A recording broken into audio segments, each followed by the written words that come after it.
Hello and welcome to the Bible Matters podcast, and in this episode we sat down with Bible teacher Kev Murdoch to talk about Genesis chapter 5. It's a tricky passage and known for being a great declaration of death and death coming into the world. Kev took us through the verses and explains what they mean, as well as helping us with some of the puzzles, and also gave us a glimpse of the hope that resides in these passages as well.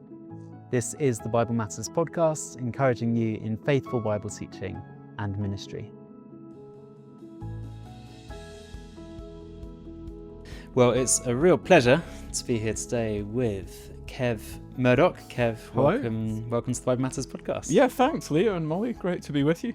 Kev, you are pastor of Euston Church in Euston, North London. Exactly. But originally from Glasgow. Yeah. Is that right? Mm-hmm. Good. I don't know what else I can say about Kev. The last time Kev and I were together, we were at an open bar at a cinema up in Hoxton. Yes. Do you remember that? Very cool. Very cool. Very cool. It was the launch of Stream Collective. Mm-hmm. Shout out to Stream Collective. And I didn't realise it was an open bar until the end of the night, which was a bit of a shame because Such an error. I'd held off going. But You tried to pay for the free drinks? well, I didn't pay. I'd just not had a drink up until that point, assuming they were going to be sort of £7 upwards. But there we go. Well, it was great. I was very intimidated by how cool the event was, but there were some quite uncool people there, so it Such was. as I us. felt Two of them in sort this of room. Yeah, that's right. Good. played on side. Kev, I'd love to ask you a little bit more about your work and your ministry, but can you just take us back, I guess, Glasgow, growing up in Glasgow, just paint a picture what life was like. Yeah, so lots of happy family memories, lovely, stable family that I'm thankful for. Mum and Dad were both from Christian families themselves and taught my brother and I about Jesus from a young age. They modelled grace to us. They were ministry minded. They were never in paid ministry themselves, my folks, but they led youth groups and things at church, and there was very much an atmosphere of life is ministry, ministry is life, young people around. Yeah. It wasn't just about kind of formal events that they were involved with leading. It was very much life on life, discipleship. And so that was all part of, ministry and church life being part of the heart of family life. Yeah. Was just normal. So you were raised Christian in that way and very faithfully so. Yeah. I never really remember a time where I sort of turned away from the Lord. Probably wobbled a bit in my teens. And then university was a really important time. That was probably the first time I had peer friendships. Was that in Glasgow as well? No, that was in Birmingham. By then we'd moved. So my dad, we actually, I haven't lived in Glasgow for a long time. So if anyone's thinking this is not a Glaswegian accent, before us, you moved to possibly the only other city with a stronger accent than exactly. Glasgow. Yeah, well, I didn't pick that up. So we actually moved to Northampton, which is about halfway between Birmingham and London. I went to uni in Birmingham. Oh, I see. And got really involved there got swept up into a good crowd. Really, the Lord was kind. I got involved with a good crowd of, the Christian group there, and involved with student evangelism and discipleship, and grew loads in that time. Yeah. Do you still have any connections to churches or Christians up in Glasgow? In Glasgow, not so much now, no, not really. I mean, one or two. I actually know more people now who've gone to Glasgow, either from St Helens or Euston Church, and they've gone to places like the Tron, of course, or to Chalmers Church in Edinburgh. So, it's interesting, isn't it? Because I guess Scotland has such a huge theological history. Yeah, but actually, the past 10, 20 years or so, politically, it's just gone so liberal and so hostile towards.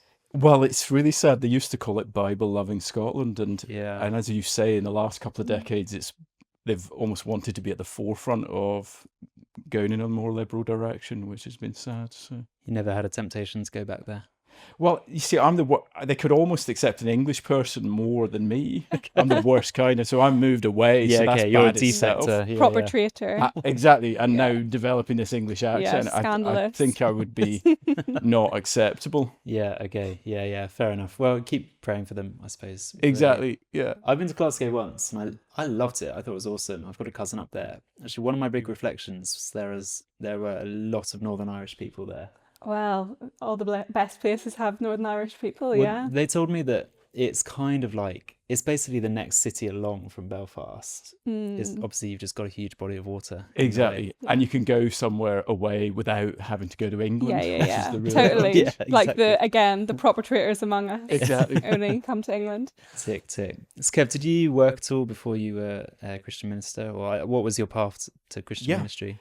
Yeah, I did. So I had those few years in Birmingham, and then I did a law degree, and I applied for law jobs and got a job in London. So that was what brought me down here to the city.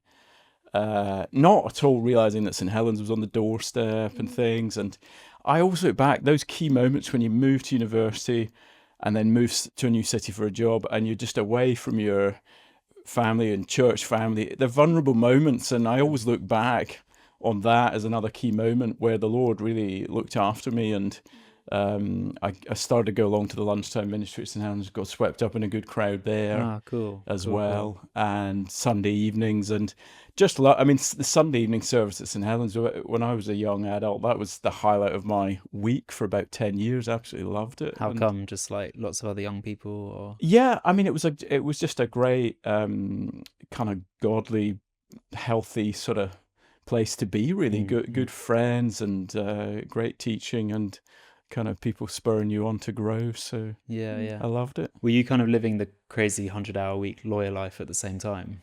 Not quite. No, I mean, I was never.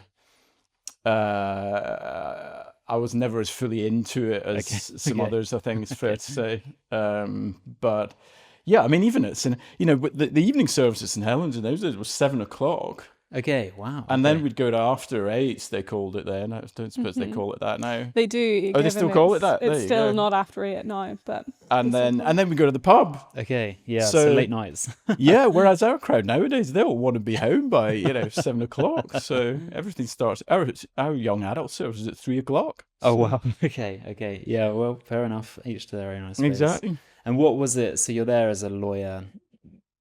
Just take us through the process where you started to think, actually, I might want to change into a Bible teaching role. Yeah. Well, the time that I'd had at uni, where I was really involved with student ministry, I thought I wanted to immediately go straight into student ministry, and was really annoyed that I'd 2 years previous sign up for these law jobs. They get you in early to hook you in. They pay for your final year of studies, and then you're tied to go to them. Yeah. So I really felt. I remember in my first few months in London really feeling, Lord, why am I here? This is not what I want to be doing. And the Lord was really teaching me through all of that. Well, Kev, if you want to be in ministry, here's your ministry. Here, this law firm. Yeah. This is your mission field. Yeah. And that was an amazing lesson for me. And yeah, there was a couple other Christians in the firm. We started to have a little prayer group. We used to go along to the St Helens talks and invite colleagues along. So that was a real lesson. And now, so much of our work at Euston is with young workers. So I'm glad to have had that, that experience myself of, actually seeing and being envisioned by, the opportunities in the workplace. It's funny, because I was sort of involved in student ministry quite a long time ago, and I also, felt absolutely gutted when I had to leave it. Yeah. But then you realise that workers, well, when they go away for the weekends, kind of don't go camping, actually go to nice places. No more bunk beds. Yeah, exactly. Like you get taken out for meals, which are actually kind of respectable. And that exactly. Kind of thing. Well, it's the holidays though. That's at this time of year at Euston, they all, they compare notes, and the students have got 4 weeks, and the workers have got 4 days. So that's the big downside. Okay. That is a big downside. But there we go. So you're there, you're ministering to the workplace. I mean, that sounds fantastic. Did someone kind of tap you on the shoulder and say, perhaps you should think about leaving this or something like that?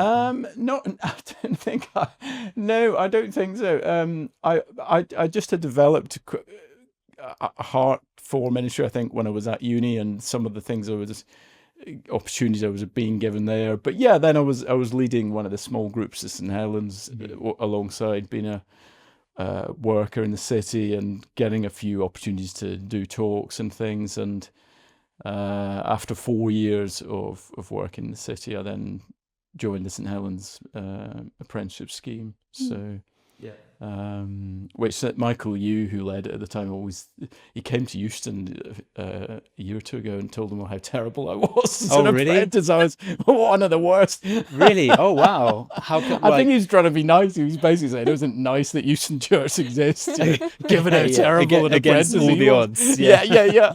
In what way were you terrible? Like just disruptive? Or... No, I wasn't disruptive. Okay. No, I wasn't clued up enough to be disruptive in that sort of proper way. Okay. You know? Sort of sat there blankly. Well, no, I was often writing a talk for Christian Explored or something under the desk, and Leanie Mason would be looking, what is he actually concentrating on? Yeah. Okay. So I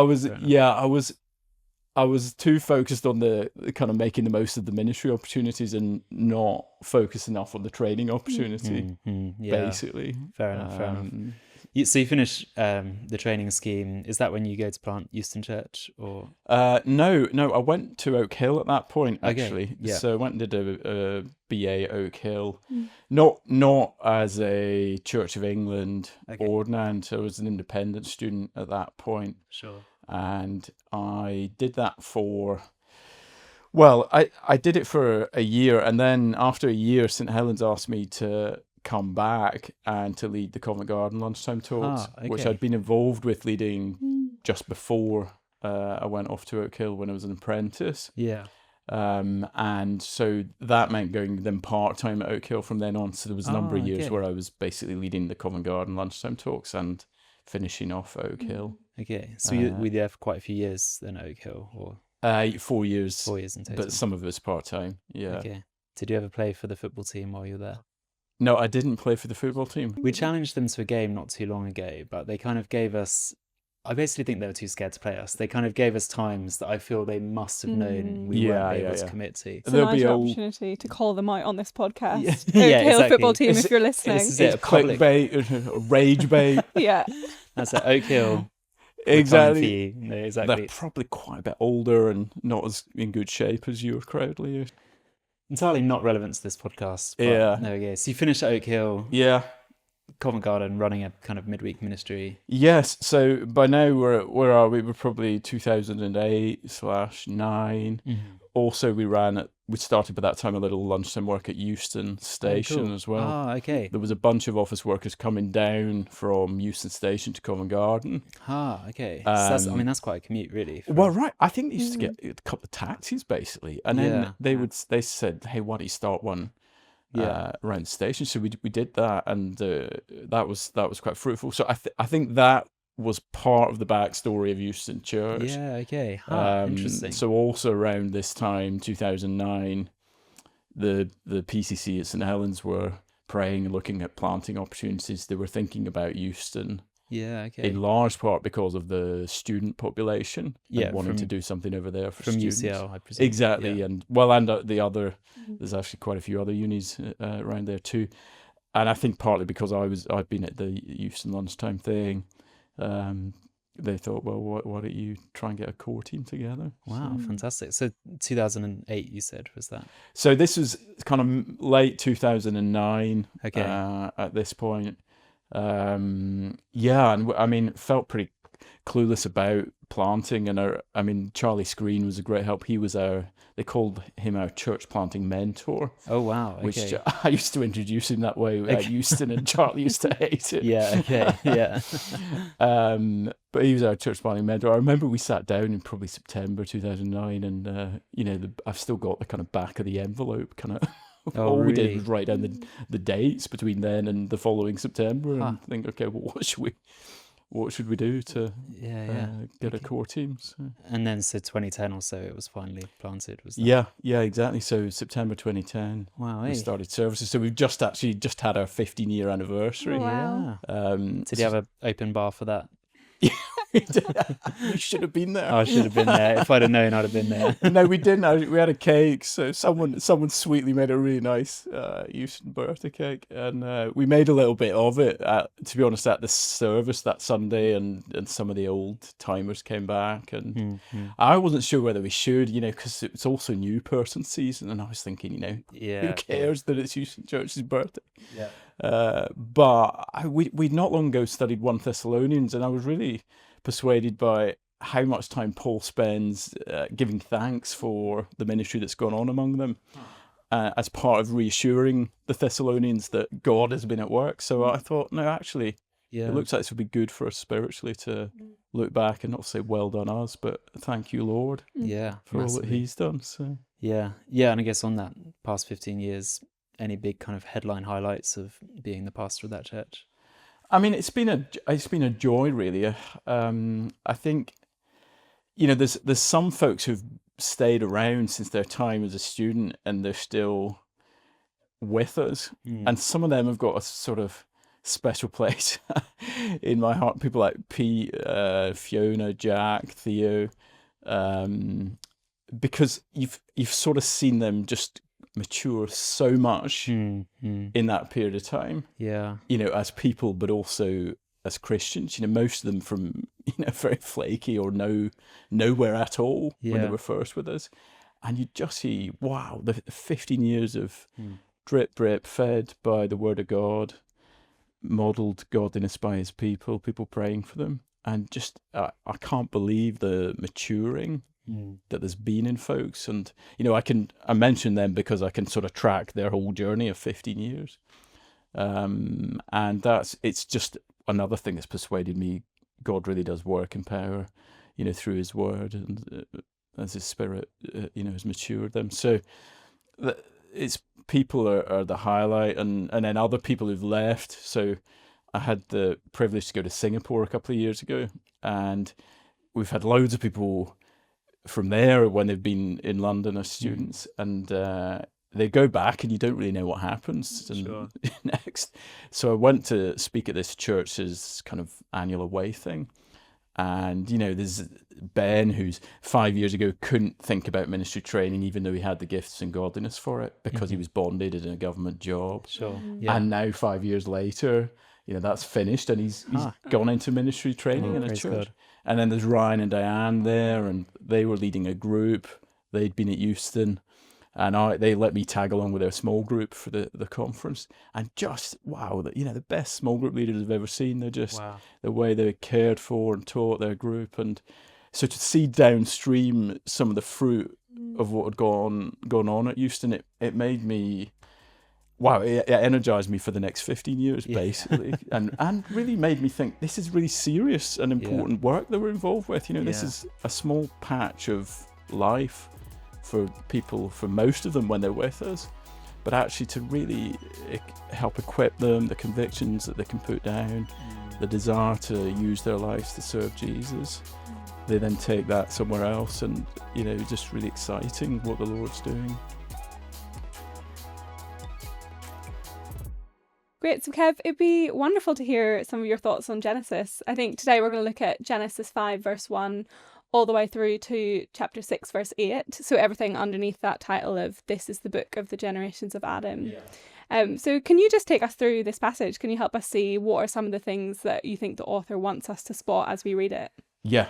Okay. Well, so we're still in this. I think if you want to make the section the biggest that it is, I think 1 to 11 seems to be a big section. At 12, 1 to 3, where God comes in with the promises to Abram, seems to be the big intervention in Genesis. So we're in this section leading up to that, where God seems to be trying to persuade us really of the depth of the human problem post-fall, and really, I think, really embed and persuade us that if there's going to be a solution to this, then it's got to come from God's end.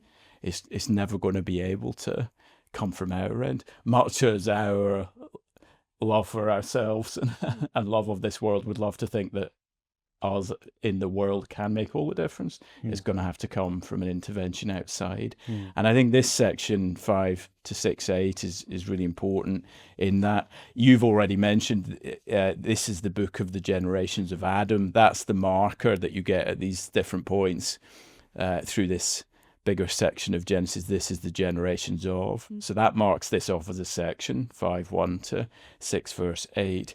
I think I'm right to say this is the only place that uses the phrase, this is the book of the generations of.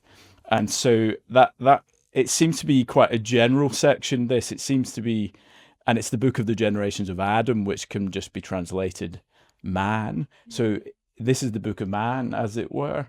And I think that's quite important in making sure we are persuaded that this is the general story of humanity in this first section of Genesis. It's not just about Adam's family. It's not just about Noah and his family. This is us. This is our story. Yeah. And I think that's why we get these general things about creation repeated, that God created them male and female. You get these echoes of chapter 1 in the first few verses of chapter 5 there. And then this very general big picture description of Adam's family where we're tracking, hundreds of years and generations. So again, it's not a detailed person's story. It's a big picture story of humanity where the same rhythms are repeated generation after generation. And then in chapter 6, 1-8, it's God's description of mankind. God looked at man generally and only saw evil all the time in that sense. So this is a really deliberately general section, I think, this section. So important to repeat that God created man in verse 1, that reminder that we can't define ourselves separately from God as the creator. And that sort of Genesis 1 sort of, in a good way, really looms over the whole of Genesis and looms over the whole of the Bible, looms over the whole of history, that you can't unplug yourself and your identity from being created. Yeah, so this is the book of the generations of man, but yet God is the one above all of it. Yeah. And I think of when I teach Genesis 1, I always say Genesis 1 is like God photobombs the universe, because you got all these things that think they're great. The sun, the moon, great, all the great sea creatures. And then man, of course, look at our family photo, we're amazing. And at every point, God kind of puts himself across the photo, that annoying thing that people do. And God's not doing it in an annoying way. Of course. God's doing it to say, hey, you can't actually tell the story of any of these things, including humanity. You can't even tell the story of it without me at the center of it. And that's partly because of what it goes on to say, because we're in the likeness of God. So our whole purpose and identity is in actually our connectedness to him. Male and female, he created them. It's interesting how fundamental and important that seems to be in terms of us being image bearers, that we're male and female, and just really interesting in the current conversations about gender. And it means these early chapters of Genesis are really important chapters for us to unashamedly come back to. I mean, well, it's interesting. The reason why one of the reasons we're doing Genesis 1-11 on this series at the moment is because William's been preaching it in his lunchtime talks. And those lunchtime talks have been heaving with people so interesting, isn't coming to find out more. And I remember particularly the talk, it was actually Paul Williams who did it, on men and women from Genesis 2. And people were, just unashamedly inviting their colleagues to come and hear it, because people, I think, want to know the truth that there is such a thing as a man and a woman, and God has made you one of them. Exactly. And all the things people say, they want rootedness, they want to be part of a bigger story, they want a relationship. Well, what's Genesis doing if it's not plugging you into all of that? So great stuff for us to be teaching. And then the repetition that he blessed them. So things that are at the start of chapter 5 plugging us right back into the beginning. Another interesting thing in these first few verses, it says that Adam had fathered a son, verse 3, in his own likeness after his image. So I'd never noticed that. That takes us back to the phrase in chapter 1, they were made in God's likeness, in his image. And I don't know, I think it's probably deliberately ambiguous there. So Adam's going to have a son made in his image, which means made in God's image. Well, that's a great thing. Another image bearer of God in the world. That's the point of filling the earth. We're meant to fill the earth with God's image bearers so that the glory of God fills the earth. But, massive but, we know what's happened in between. So a son in the likeness of Adam is also going to be someone who sadly wants to hide from God, believe Satan's lies rather than listening to God. All of that as well. So we're going to expect both of those things. So as we read it, we're thinking, hooray, great, that job to go image God to the world is taking place. Exactly. But oh no, Yeah, it's also in the image of the one who failed exactly. to obey. Yeah. And I think those twin themes carry on through chapter 5, where we rightly sometimes go straight to the "and they died, and they died, and they died." But it's interesting to notice that that's not the only repeated rhythm in chapter 5. Okay. Because there's a lot of "they lived for X number of years." That's also a repeated rhythm of chapter 5, as is the fathering of sons and daughters. So when I taught chapter 5, the first point was actually about life, and actually it's important to say, well, there's some basic obedience going on here that's good to celebrate. Their job was to fill the earth. Well, they're doing that. Yeah. They're multiplying. Children, a positive and important thing in the realm of creation. Well, there's plenty of them here, so there's definitely things to be celebrated there. And I think it's important that we don't totally brush over the fact that the creation purpose is still wired and weaved into who we are. Yeah. And maybe that's particularly important to say in the context of people really feeling the pain of childlessness. Family life hasn't happened, or if children haven't happened. I slightly worry that we maybe too quickly would make people feel bad when they feel that so deeply, because we know there's bigger gospel purposes and things. But these things are wired into creation. Yeah, still massively. wired into the way we're made. Yeah. And it's not surprising that people feel the loss of these things or the lack of these things. Yeah, totally. Really deeply. So good things to celebrate in chapter 5.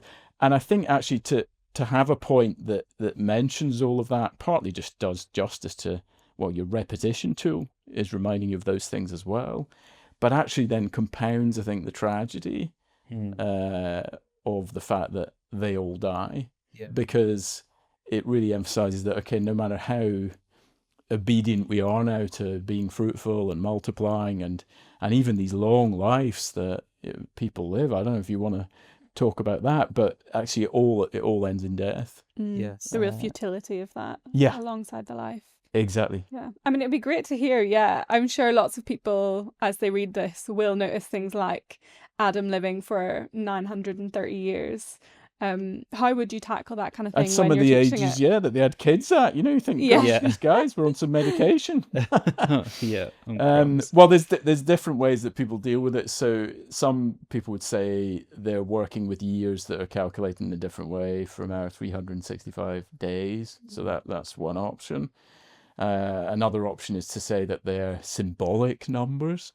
But what 777 could potentially be symbolic if you think 666. But other than that, symbolic of what? Yeah. And then some people would say, well, they're describing an epoch, if you like, rather than just one generation to the next.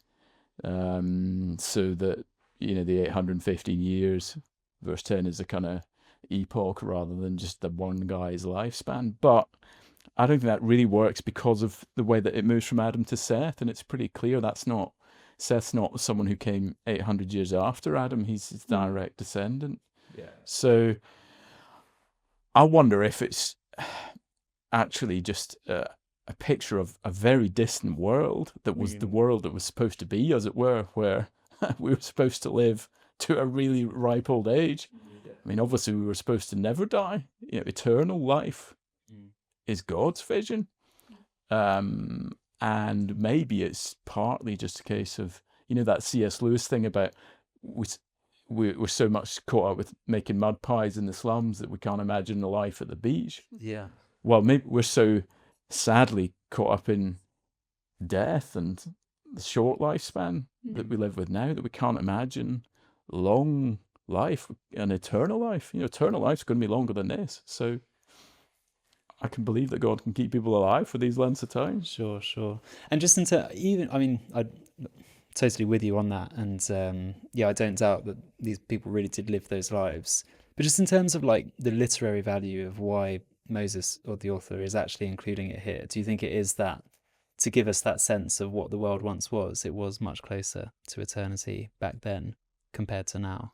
Yeah, I think it's something like that. I mean, and it's also linked to this limiting of man's life to 120 years. Yes, that happens in chapter 6, verse 3. Yeah. So you seem to then from then onwards get this gradual decrease in the maximum lifespan. So I think Aaron lived to 123. Okay. I think that's about the last oldest one you get. Huh. Aaron is in Moses' brother, and Moses was 120, so he hit the exact jackpot, number. High score. Yeah. There's a couple of outstanding moments though in chapter 5. So I had my piece of paper where what did I do? I basically color coded with the different things that are repeated. So they lived for X years is repeated. They had sons and daughters, and fathering repeated, and then and he died. And then I put in big font the things that interrupted the repeated pattern. So one of them is right at the end, this idea that verse 29 of chapter 5, Noah's father says, "Out of the ground the Lord has cursed. He shall bring us relief from the painful toil of our hands." So, and that word relief means Noah basically, or the word is the same as Noah. Now, is that's an interesting example of in this whole section where you get these moments of slight hope, but you think, well, is that just Lamech? Is that wishful thinking? I can see why he hopes for better. Yeah. Or is it? It could be a prophecy. Well, obviously, good things do. We'll see what we think, whether relief does come from Noah. It could be some sort of prophecy. But you get these moments throughout this section where part of me wants to say it's like watching the Titanic sink, this whole section, because no matter what we do now, we're just rearranging the deck chairs on the Titanic. But it's not quite that, because you get these seeds of hope that there is going to be hope and an intervention from the Lord. That's one little one. And then the other extraordinary moment is verse 24. Enoch walked with God, and he was not, for God took him. Yes. And you could almost miss it in the repeated rhythm. You think, what? Tell me more about that. Yeah. What happened there, and how long did it take his mates to realise that he wasn't around anymore? Anyone seen it? Oh no, where's he gone? Do you think it was like that? It just passed him on the football pitch. And all of a sudden, exactly. And the only thing that we're told is that he walked with God, and it's just this little window into a different end to the story, that maybe the story doesn't always have to end in death. Yeah. And maybe there's more. Walking with the Lord takes us back to the idea that God walked in the garden.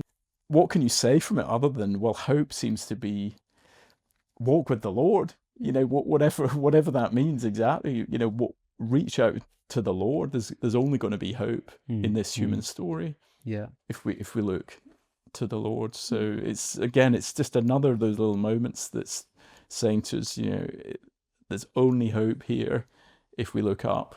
Yeah, absolutely. Yeah, even amidst, it's pretty miserable, really, Genesis up till now, isn't it? It's just it's bleak, and then here's the first interruption of something hopeful. Yeah, exactly. Yeah, and so actually, the Titanic illustration, I think, in large part, it kind of does feel like watching the Titanic sink, because it may not all be bad. I don't know if you guys you're so young, you people. I saw the other day Kate Winslet has just turned 50. Oh, and she was about 20 when Titanic was made, so you probably don't even know what I'm on about. It was before I was born, but I have seen it. I'm glad you've seen it. It's important culturally that you've seen it, Molly. I have seen it. In fact, I'm going to throw it out there that fun family trivia, well, not fun in the slightest. My great-great-great-uncle went down on the Titanic. Oh, wow, really? Yeah. It's it's an extraordinary story, actually. This is really not what we were talking about, but he was a shipman, or he was a coalman on ships in Southampton, and he had been banned from sailing because on his previous voyage he'd gotten into a fist fight with a colleague. Yeah. But obviously to go on the Titanic was the thing that he needed to do. Right. So he signed on with his brother's identity. No. Wow. Yeah, and then went down. Very sad. Yeah. Well, there's this bit after the iceberg moment where Okay, yeah. on the movie, I think the guy's Irish. Love that. I'm You not sure must if he's know him. Northern Irish, but clarify that. And he, and it's calm at that point, and they're all in the room, and he says, he's the only one that knows. He says, whatever we do from now on, the Titanic will founder. Yeah. And it's a moment of calm. There's nothing actually happening dramatic at that point. And it feels like post-Genesis 3, Yeah. whatever we do from now on, humanity will founder. Yeah. And again, it is a sort of moment of calm. No one dies in Genesis 3 and all of that. But from then on, we are doomed, and we see that played out. No matter how big we get, and how technological we get, how much we try and do things together, we are doomed to death and destruction. And the only reason I hesitate with the Titanic analogy is big difference being we've got these seeds of hope. There is going to be a divine intervention here. Yeah, absolutely. Should we talk about chapter 6, verse 1 to 8? Yeah. Which, to be fair, probably warrants an entire podcast itself in terms of questions people might have about it. Yeah. Well, yes. So the first tricky thing, well, the two tricky things are connected. There's the sons of God in verse 2, who are they? And then there's the Nephilim, who let them in verse 4. I don't know. And I mean, different people think different things on this. So one of the options on the sons of God in verse 2 is that this is some kind of angelic beings who've sort of interrupted. And I think one of the reasons people think that is because there's that verse in Job where it says the sons of God came and presented themselves before the Lord. Yeah, okay. It seems to be kind of Satan and a cohort of, is it angels? Maybe. I'm not sure there. But and also that the contrast with the sons of God as opposed to the daughters of man, so that it's something that somehow they're different from interesting. men.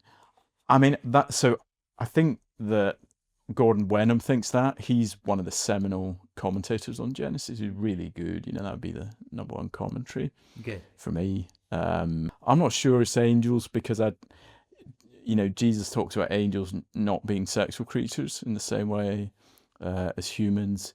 He also talks about it being men who were multiplying on the earth pre the flood. And the rest of this, I think, to me, talks as if the fruit of those relationships is normal human beings.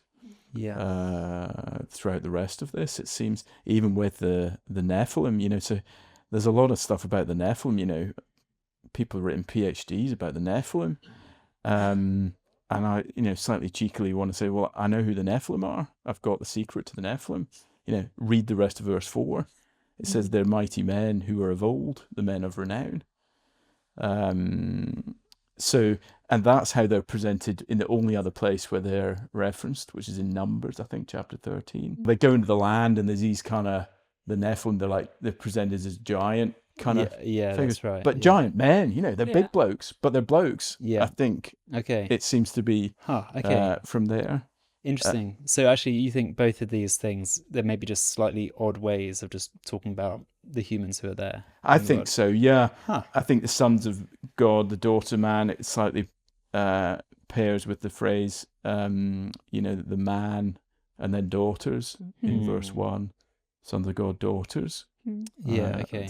But why would it be sons of God, do you think? As in, why, why use that language? Yeah. Well, so, interesting that we've just had chapter 5 where Adam, we're reminded that Adam is made in the likeness of God. So he's a son of God in that sense. Yeah. And that's certainly how Luke uses that phrase when he his genealogy goes back to Adam, says that's son of God, Adam, son of God. Sure. It could be that it's saying kind of important people. So the other way that that phrase is used is about royalty. David's called the son of God in his kingly role. So it could be that the thing here is that what's going on, the bigger, clearer thing is the taking and seeing and choosing of wives. Yes. The seeing that they were attractive, the taking, verse 2, as they chose, end of verse 2. Now, all of those phrases are used in Genesis 3 Yeah, of course. Yeah. about the seeing Of and Eve and the fruit. exactly. Yeah. So that language is slightly sort of sinister Yeah. language in that sense. And I think the suggestion here is, well, there's an inappropriate seeing and taking as they choose, as they choose sort of suggests more than one, Any they exactly, choose. any yeah. they choose.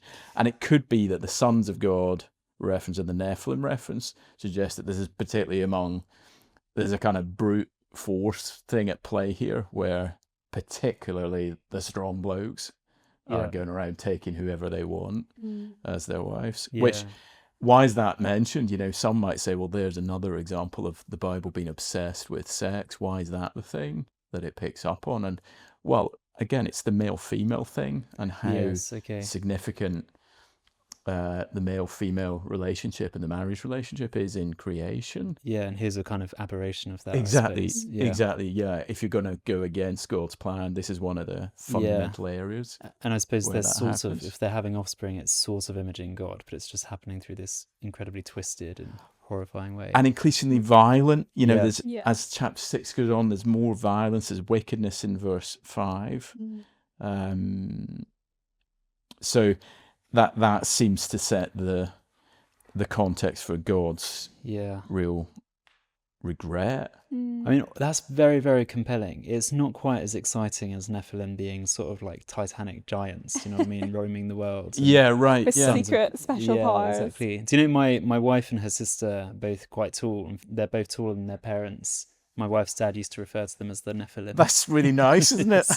It's what you want to hear from your dad, isn't it? Wow. There we go. That's out of charm. And then what about just verses 5 to 8, just to close off this section? 'Cause I mean, it's hugely significant. Yeah, exactly. Well, so really significant. Yeah, and just this verse 5, where it says, God says that every intention of the thoughts of their hearts was evil. Yeah. Only evil continually. And you think, wow, hang on a minute, Lord, you've got a point in this section, but you pushed it too far now. And it's just very strong. And, it makes me think of, kind of lovely people that I've known who are not Christians. And my granny used to have this hairdresser called Lorna, who wasn't a Christian, and used to come around, and she's more like a social worker. I mean, when a woman's in her mid-80s, I don't think it's rude to say that there's only so much you can do with the kind of boof on. So this woman's main job really was a bit of chat. And how are you? Checking everything's all right, really. And a sort of person I look at and think, seems to be a saint, and is this really a verse about her? And partly, well, I know my own heart, so I know myself better than you guys can see, so I immediately know this is more of a description of me than people who just look on would know. It is a description of our hearts rather than our actions. So it's not saying that people never do good stuff. Thankfully, most of us, not as bad as we could be, and because we're actually still made in God's image, people do extraordinary good and lovely things. But in our hearts. And worth remembering that word evil, again, has roots already in Genesis. The tree of the knowledge of good and evil, you will know good and evil. That as an idea of not Dr. Evil or, particularly wicked things, but anything that's not God's intention, God's design, would come under the description of evil. So all it's really saying is a whole humanity now wired from the inside to want autonomy and to want my intentions rather than God's intentions. Yes. I remember hearing teaching on this when I was a university student, and it was the first time that I'd ever, I think, heard teaching on this part of Genesis 6 and being so struck by what this said about the world. I think it was really big for me seeing that actually, the people in the whole world aren't just kind of slightly misled and kind of slightly nice people who occasionally get something wrong, but actually people who in every way whose hearts are turned against God. And I think that was actually a really big thing for me to realise. Do you know, the Sunday we taught this at Euston, it was infant baptism in the morning, it always happens, when you've got a load of guests and you've got something like this, you think, Yeah, sure. and I didn't actually say, this child, whatever her name was, every intention of her heart is only evil all the time. But we could have said that, because it would be true, and true for all of us. So the interesting thing is, much as that's kind of shocking, but true, and it's hard to see ourselves rightly, isn't it? It's hard to see ourselves as others see us. That actually comes from a Scottish poem, by the way. That's one of the things I do remember from my Scottish heritage. Oh yeah, Robbie Burns. Well done. I mean, I literally said the only Scottish poet I knew. So, well, he's got this poem about this woman who she thinks everyone's looking at her hat in church, going, "Oh, what? Look at her hat." And she's actually got this horrible insect creeping over it.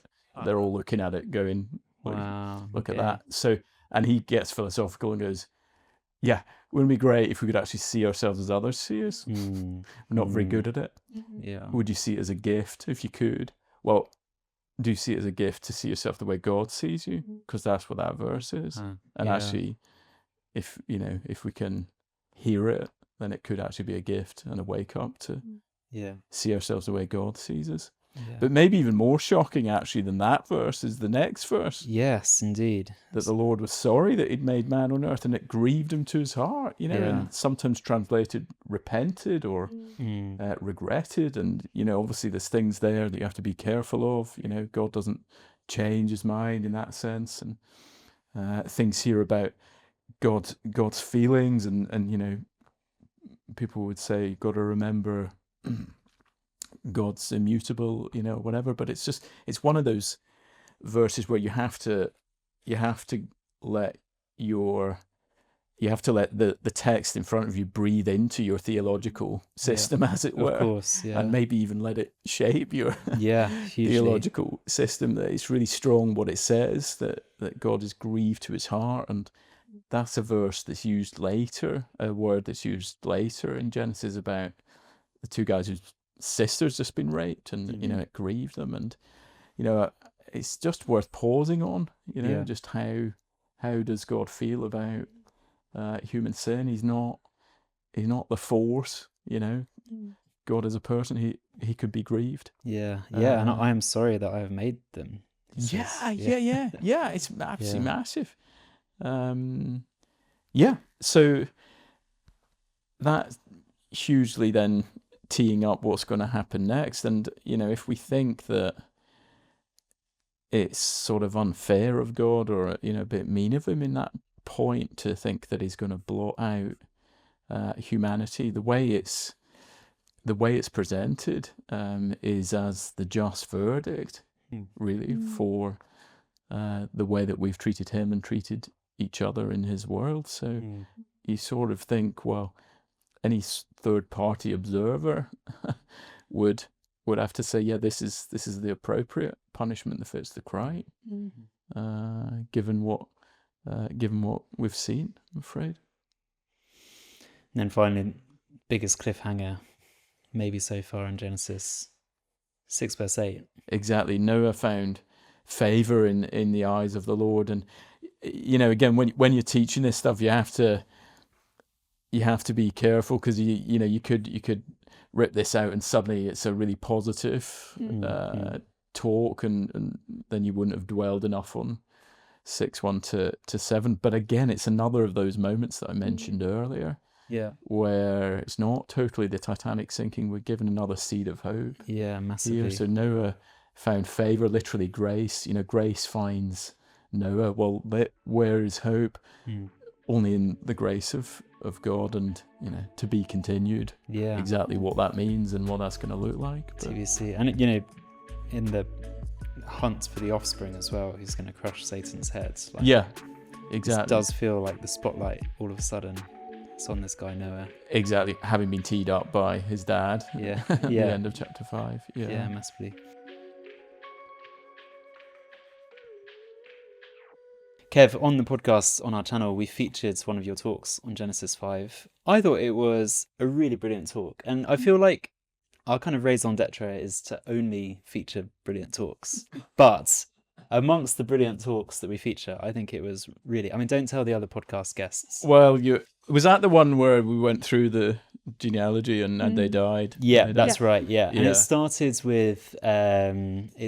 with a clip of Steve Jobs, Yeah. actually. And I can't remember what he said, but I remember it being quite compelling. Yeah. What was it? Well, it's that famous speech at a graduation Okay. ceremony, I think at Stanford University. Oh, yeah. And he'd just overcome cancer or something. Exactly, like that. yeah. So his whole thing is basically turning death into a positive. Yes. And think about your death and think, well, yeah, I'm going to be dead one day, so I've got nothing to lose. Yeah, that's Live right. every day as if it's your last. Exactly, and that's his joke. If you live every day as if it's your last, one day you're sure to be right. So there's kind of humour in it as well. Yes. And there's a sort of trying to inspire a younger generation to, actually confront death, but then to turn it into a positive. So in some ways, I think fair play for trying to get a young crowd to think about death, which is what I was trying to do with this talk. Yeah. But sadly, the complete opposite lesson actually, it defaults back to it being about us and us trying to make things better and actually use the motivation of the fact that you're going to die to do as well as you can in life. It's like the opposite of what God's trying to teach us, which is to humble us and say, there's nothing more humbling to all human achievement than the inevitability and futility of death. Yeah, of course. I mean, you're saying there, admirable to try to get young people to think about death. I don't know what you think about this. I've sort of observed past couple of years, Christian evangelical world, maybe it's just in this country, a lot of our sermons do talk about death quite a lot. And I think it's, I understand why, partly, the Bible does do it, which fair enough. But also it's kind of like a trump card in a way, where we know that the world has no answers. We know that our friends aren't going to be able to refute it. But I don't know what your thoughts are. I mean, your talk on Genesis 5, it did do that, and I'd say it obviously is warranted because you get this refrain, and he died in Genesis 5. But do you think, I don't know, is it maybe just a question we should be asking about how appropriate it is? Or maybe not, I don't know. I think I'd want to keep being driven by the text, Of course, so you have to talk about it in this passage. Yeah. And go big on it where the passage goes big on it. I wonder if there's among the younger people more of a willingness actually to confront those kind of conversations. I don't know what you guys think that, and I don't know why that is. It might be that we're in a post-COVID world, Ukraine and more visible wars. Sadly, more suicidal, thoughts and chat about that among the younger generation, who seem to be sort of maybe willing to talk about it in a way that I think in a really healthy way. Younger people will talk about anything, in a way that I'm probably the sort of in-between generation where, death, sex, all of that, still not really confronted in the way that everything's just kind of out there now. I think there's something good about that and an opportunity for us in it. And I mean, I don't know. I mean, since my mum died about 8 years ago, and I remember vividly some of the neighbours coming round, really nice people, kind of coming round to say their goodbyes, nothing to say, And I remember we had a really good friend at Euston, died 7 years ago, a young adult, Basil. He used to actually be involved in the city ministry over here at St. Helens. He died at 39 from cancer. Okay. And they both, Basil and my mum, I would say, died really well in the sense of, the day I went to see Basil when his diagnosis was terminal, the first thing he said to me when I went in was, "Not worth comparing." And I said, "What do you mean, Basil?" And he goes, "Not worth comparing to the glory that will follow." Wow. And wow. So you go and visit someone like that to comfort, supposedly, and you end up being discipled. And my mum was, kind of similar. No real complaint, just a lot of sort of thankfulness for that there was so much to be thankful for to the Lord. And I think seeing that has really partly just emboldened me about death, and we need godly examples. Paul says in Philippians, doesn't he, imitate those who've followed our example. Yeah. I'm thankful to have some godly examples of dying well, and it's really, I think, motivating me about our task that, it's great that all these young people maybe going through a phase of being keen Christian at a certain phase of life, but when life gets tough, and we know that suffering and illness is going to be a dark shadow of a family life, do we really have the convictions then and the trust in the Lord in those moments? And I feel like it is part of our task, isn't it, to prepare people to die? For sure. To prepare people to die well. So yeah. I don't know, to come back to your question, maybe we don't want to go on about it inappropriately, but it feels like there is a conversation, part of the mission. It's interesting as well, isn't there? Like, there's the whole kind of death positivity movement at the moment. And you must know a lot about that. I feel you're kind of like in cool crowds who do things like talk about death. Thank you. I mean, I don't know about death positivity, but it is really interesting. Recently, so I'm in my late 20s, and some of my school friends who aren't Christians, that has been the thing that they've brought up to me. Really? Wow. I've got a friend who every time he works around here, every time we go for dinner or go for a drink, he turns to me and says, yes, I've been thinking a lot about death. Wow. And actually, he's a guy who's 28, in human terms, probably a long way away from death, but yet he just knows that is something that's coming for him, and he has no answers. And so he turns to me as the Christian that he knows and says, what's going on with that? Where is the hope? How does he respond to your testimony and what you have to say? Yeah, difficult to say. I think he listens, but has continued to hold the answers that I've given him from the Bible at arm's length. So I think we pray on. Yeah, but it's clear he's really thinking. I mean, it's interesting. I've got a really, really dear friend who I love a lot, and she has a theatre company, and they have a play which has been quite successful. It's about death, but it's meant to be a kind of death positivity thing. As production, excellent, really, really good. I do remember watching it. I mean, I first saw it a few years ago, and they're really quite big on taking the fear out of death and arguing that death is just a natural part of life. But I just remember thinking it and just being like, I just don't know how much experience. I mean, okay, grandparents dying is sad, but it's something we kind of go through. Yeah. But there were no children with cancer in that play. Yeah, that's right. Well, Matthew Paris, he writes for the Times, and there was a good article by him a couple of years ago after his dad had died, or maybe had died a while ago, and he was pushing back against the death positivity. So he's an older guy, he's older than me, and he was basically saying it's not, I haven't moved on, it's, bleep, awful, whatever. And just, that felt like a bit of a breath of realism into the conversation. Sure. It's, without the hope, without the Christian hope, which we need to unashamedly talk about. So just take us to, you're preaching a passage like this or whatever. What kind of considerations are you making in your head, in your preparation, as you're preparing to teach people about death? Yeah, I mean, a few different things. With a younger crowd, partly I'm worried that it may feel too distant and detached. But given what we've said about trends and what you just said there, Molly, that, maybe actually, maybe it will bite more easily than it would have done before, a sermon about death.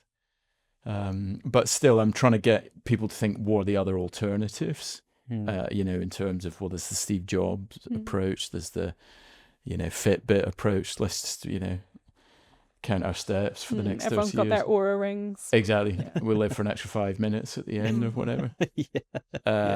Or they ignore. What are the other big one that we need to probably mention is that try and take back control, and that's the Dignitas clinics. That's the assisted dying. Yeah, of course. Legislation. And just to go back to something we mentioned earlier, it's so interesting that we're striking at really fundamental things with both the gender conversation and assisted dying. Gender, we rail against the idea that male and femaleness are given. That's seen as some sort of threat to my control over my body.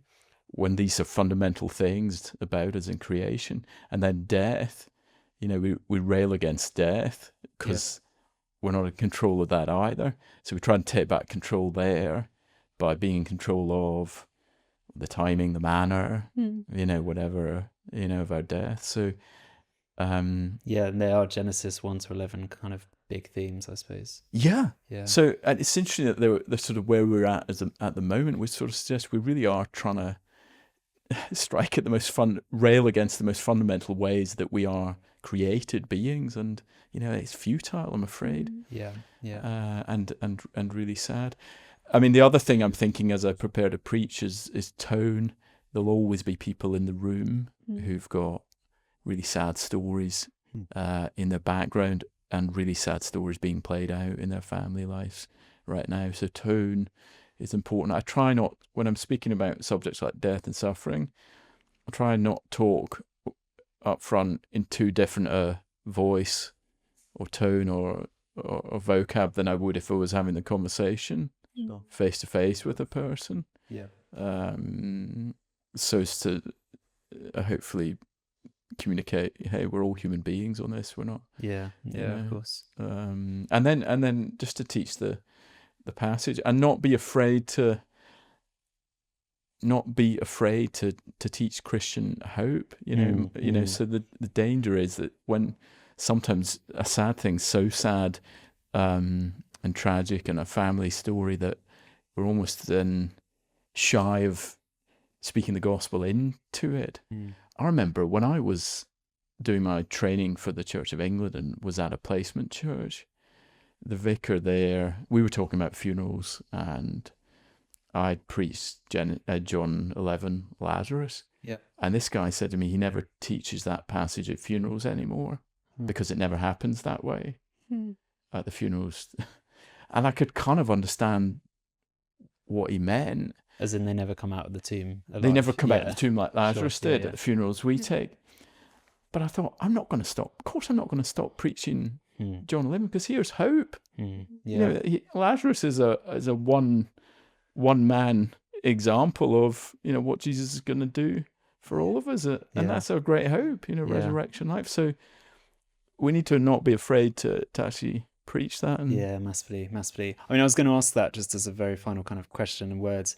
When we spoke to William a couple of weeks ago, we asked him big mistakes, or what big mistakes could we make in this section, Genesis 1 to 11. He said not preaching Jesus would be a big mistake. So can you just give us one thought, this section, chapter 5, the beginning of chapter 6, how would you teach Jesus from this? Yeah, that's a really good point. And maybe you think I haven't done that enough, actually, in those talks. Well, I think I'm immediately looking for him when we've talked about Enoch, who walked with God, 5 verse 24, and then he was not. So, we can speak about someone who can lead us into a different story than death, and lead us into a walk with the Lord that will truly last forever. So there's Jesus there. And then, well, in a way, because Noah, I want to again probably say to be continued on that. It will be interesting to see where we think we bring it forward to Jesus. There. And someone, I suppose, one whose story was only living the positive side of the image of God, not tainted by the Adam image in the way that that Seth was, and whose story doesn't end with death. Brilliant. Well, it's a great pleasure that you are coming back to teach Genesis We're only 6 at half to 9, time, I think. So we're going to have you back to teach about Noah in a couple of weeks, which is absolutely brilliant. Having given us that teaser about Noah, I cannot wait to find out what happens. I can't possibly imagine where the story is going to go. Exactly. But I can only imagine it's going to end perfectly happily from everything we've seen so far. But Kev, thank you so much for coming to speak to us. No, thanks for having me. A real joy. No, it's been wonderful. Thanks for listening to this episode of the Bible Matters podcast. If you enjoyed it, please like, comment and subscribe, as it really helps us to reach new audiences. This episode was produced by me, Molly Piper, as well as Leo Elbourne. This is the Bible Matters podcast, encouraging you in faithful Bible teaching and ministry.